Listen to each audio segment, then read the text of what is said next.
unanimement porté leur choix sur l'opérateur économique. Au Niger, le président sortant Issoufou Mahamadou sera face à l'opposant Hama Amadou au second tour de la présidentielle. Le scrutin aura lieu le 20 mars prochain. Enfin, l'Italo-Suisse Gianni Infantino est le nouveau président de la FIFA. Il entend restaurer l'image et la crédibilité de l'institution au cours des 4 années à venir. Bonsoir à toutes et à tous. La campagne électorale en vue de la présidentielle au Bénin bat donc son plein.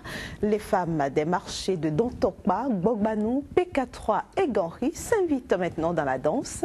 Elles ont unanimement porté leur choix sur le candidat de la vague bleue, Sébastien Germain Adiavon. Elles ont d'ailleurs tenu ce samedi un meeting au sein du marché international Dontokpa pour justifier leur choix. Voici les images.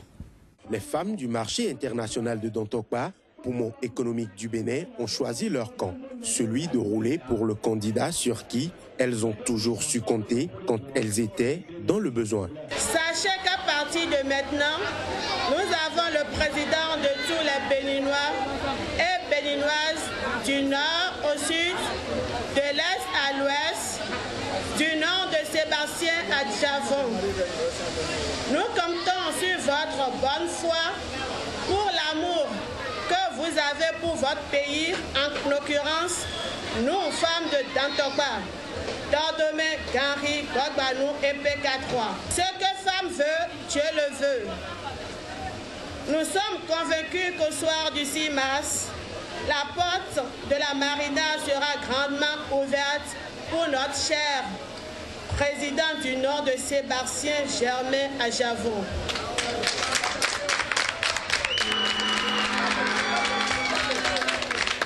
Et à leur suite, celle de Todomain, Gbagbanou, de Ganri, du PK3.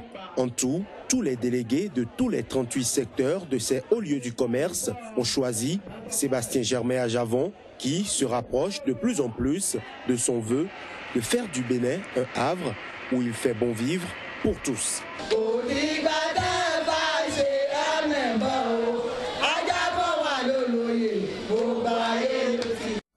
Restons au Bénin, cette fois-ci dans la 6e circonscription électorale.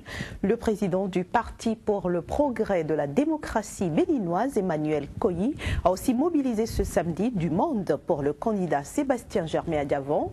Ceci à travers une caravane qui a mis l'accent sur les qualités de l'homme et les défis qu'il entend relever une fois élu président de la République du Bénin. Cette caravane est la preuve de l'engagement de la 6e circonscription électorale pour la victoire de Sébastien Germain Adiavon au soir du vote du 6 mars 2016. C'est une caravane qui va parcourir tout l'arrondissement de Godomé avec à sa tête le président Emmanuel Koyi et ses hommes qui ne visent qu'un seul objectif, traduire les promesses en réalité, et ceci avec le président Sébastien Germain Adiavon. Dans Godomé, au 6 mars, on peut dire Adiavon a les 100% des voix de Godomé. Il n'y a pas de demi-mesure. C'est lui ou rien. Le président Adiavon a parlé de l'électricité. Chez nous, à Godomé, au plus grand âge, 19 heures, on a pris de l'électricité. Mais un candidat qui a dit que lui nous donne quelques mois pour rétablir ce problème-là. Pourquoi ne pas? C'est un homme de parole, c'est un homme de vision. Il maîtrise le pays, il nous connaît et on le connaît aussi.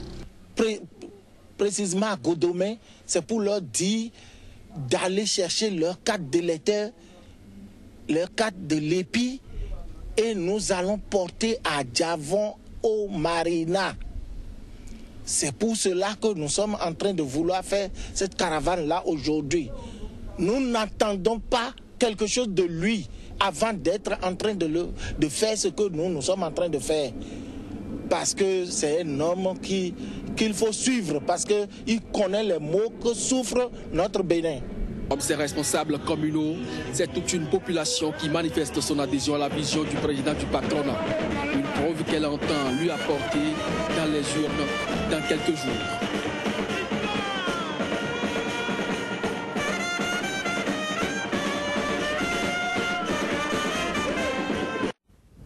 Au Niger, le chef de l'État sortant, Mahamadou Issoufou, qui n'a pas réussi à se faire réélire dès le premier tour de la présidentielle, devra affronter au second tour l'opposant Ama Amadou, pourtant emprisonné. Une nouvelle qu'il accueille cependant avec fair play. Je m'étais fixé pour objectif de gagner cette élection dès le premier tour. Mais Dieu a décidé autrement. Le choix de Dieu est toujours le meilleur. Les résultats provisoires que j'ai obtenus face à 14 adversaires sont impressionnants et sans précédent. Et quand je regarde la carte électorale du Niger aujourd'hui, quand je vois comment une vague rose a couvert toutes les régions du pays, j'ai un sentiment de fierté. Rendons-nous maintenant au Sénégal. Les autorités du pays ont interdit ce samedi un rassemblement des mouvements citoyens appelant à voter contre le projet de réforme de la Constitution qui sera soumis au référendum le 20 mars prochain. Le préfet de Dakar aurait notifié vendredi soir aux manifestants l'arrêté d'interdiction de leur mouvement. Baïgay a évoqué des risques d'entrave à la liberté de circulation des personnes et des biens, des risques aussi avéré d'infiltration par des individus mal intentionnés, sans oublier les risques de troubles à l'ordre public pour justifier sa décision. Au Burundi, les chefs d'État africains dépêchés par l'Union africaine se sont longuement entretenus vendredi avec le président Pierre Nkurunziza, et ce, après avoir rencontré la veille des représentants de l'opposition qui ont insisté sur la nécessité d'organiser à l'étranger un dialogue de sortie de crise incluant toutes les parties, suivant le chef de la délégation de l'Union africaine, le président sud-africain Jacob Zuma. J'ai eu l'opportunité de rencontrer son Excellence le président Pierre Nkurunziza et nous avons eu une discussion détaillée sur un certain nombre de dossiers. Toutes les rencontres ont été franches et nous avons pu discuter de nombreuses questions. Parce qu'il est tard ce soir, le communiqué arrivera probablement ce samedi et nous indiquerons les questions qui ont été abordées et sur lesquelles nous sommes tombés d'accord.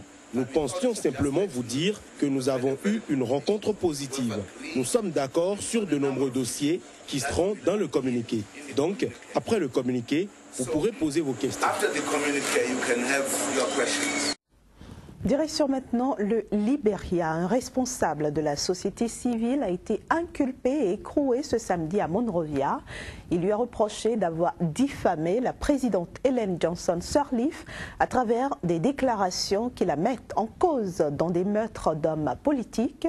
Ce responsable avait tenu ses propos le 21 février dernier lors d'une conférence de presse accusant la présidente libérienne d'utiliser la violence contre ses opposants pour se maintenir au pouvoir.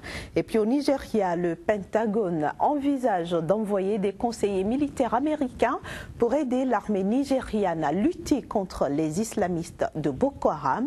Une décision qui marquera une nette amélioration de la coopération militaire entre les États-Unis et le Nigeria après, on s'en souvient, une période de tension fin 2014, date à laquelle Abuja avait mis subitement fin à une formation militaire dispensée sur son sol par les États-Unis. En Afrique du Sud, s'est ouvert vendredi un procès historique, celui des violences commises durant l'apartheid. 4 anciens policiers, membres de la branche armée de l'ANC, accusés d'avoir kidnappé et tué une jeune femme, ont comparu devant la justice. Les images. Le diplôme universitaire de Nokutula Simelane est accroché dans le salon de sa mère. Mais cette jeune militante anti-apartheid a disparu en 1983 avant de le recevoir. 33 ans après, le procès de ces meurtriers présumés s'ouvre ce vendredi en Afrique du Sud. Son corps n'a jamais été retrouvé. Sa mère, qui avait longtemps pensé qu'elle vivait dans la clandestinité, n'a appris qu'en 1995, après la chute du régime d'apartheid, qu'elle avait été enlevée et assassinée par des policiers.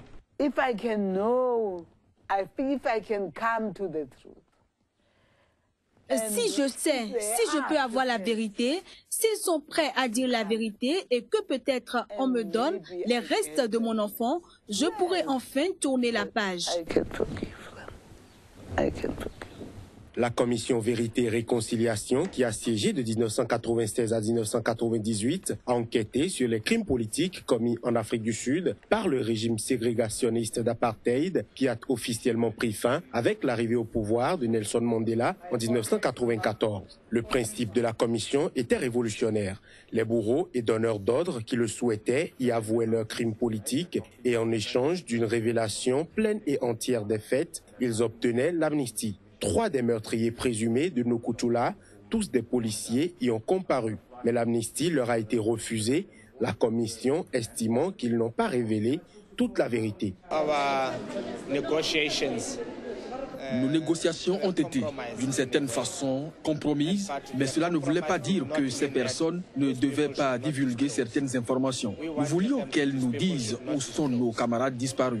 Tout cela est la raison d'être de la Commission de la vérité et de la réconciliation, afin qu'elles ne soient pas envoyées directement en prison. Ceux qui n'ont rien divulgué devraient, selon moi, être envoyés en prison. Au total, la commission a recommandé des poursuites dans 300 affaires pour les personnes qui avaient été exclues de l'amnistie. Mais à ce jour, seule une poignée ont été traitées, constate avec amertume Desmond Tutu, ex-archevêque et président emblématique de cette commission.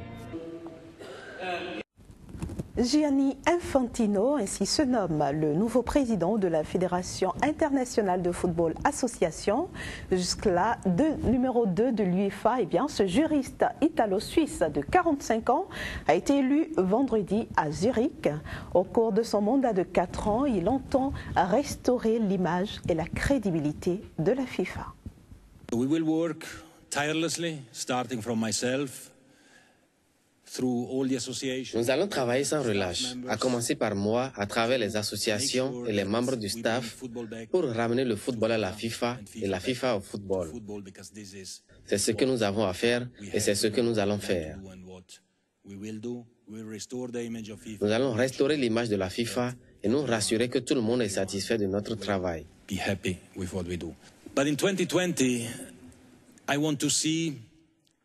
En 2020, je vais voir un développement du football partout dans le monde, dans tous les pays, et je vais voir des actions concrètes menées par la FIFA et toutes les fédérations nationales pour développer le football.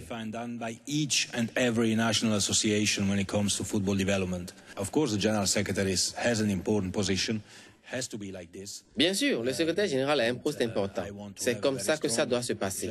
Je veux un secrétaire général très fort. Je l'ai dit dans mon programme et j'y crois. Si je suis président, le secrétaire général ne sera pas européen, donc il faut qu'on se penche là-dessus. Mais nous avons du temps. Nous discuterons pour décider du meilleur choix pour la FIFA et le football.